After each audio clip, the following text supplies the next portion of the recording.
రాహుల్ గాంధీ గారి దేశంలో ఓట్ల చోరీ జరుగుతుంది అని చెప్తున్నారు. మాధవీలత గారు పాత బస్తీలో ఓట్ల చోరీ జరిగింది అని చెప్తున్నారు. మీ ఇద్దరు ఇస్తున్న స్టేట్మెంట్స్ ఒక్కటిగా ఉన్నాయి. ఇద్దరు 2024 పార్లమెంట్ కు కంటెస్ట్ చేశారు. 2014 అమేథీ ఎలక్షన్స్ భయంకరమైన ఓటు చోరీ అయ్యింది అని రాహుల్ ఫెరోజ్ జహంగీర్ మీద.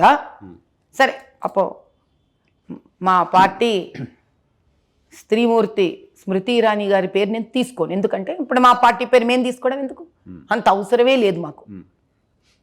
ఆప్ నుంచి నిలబడిన వ్యక్తి రాహుల్ ఫెరోజ్ జహంగీర్ బోగస్ ఓట్లు వేయించుకున్నాడు, బూత్ రిగ్గింగులు జరిగాయి అని ఎలిగెత్తి చెప్పినా కూడా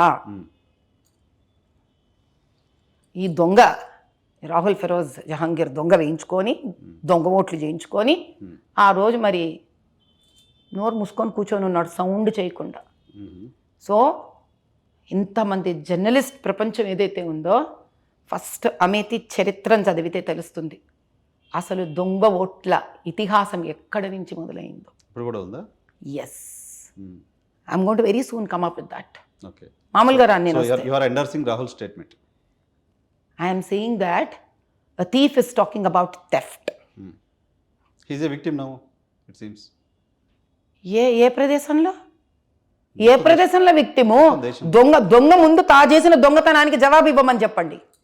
అమేథీలో చేసిన తను స్వయంగా దొంగ ఓట్లు కొట్టించుకుని గెలిచి అపోజిషన్ పార్టీ వాళ్ళు దొంగ ఓట్లు ఇదో ఇక్కడ పడుతున్నాయి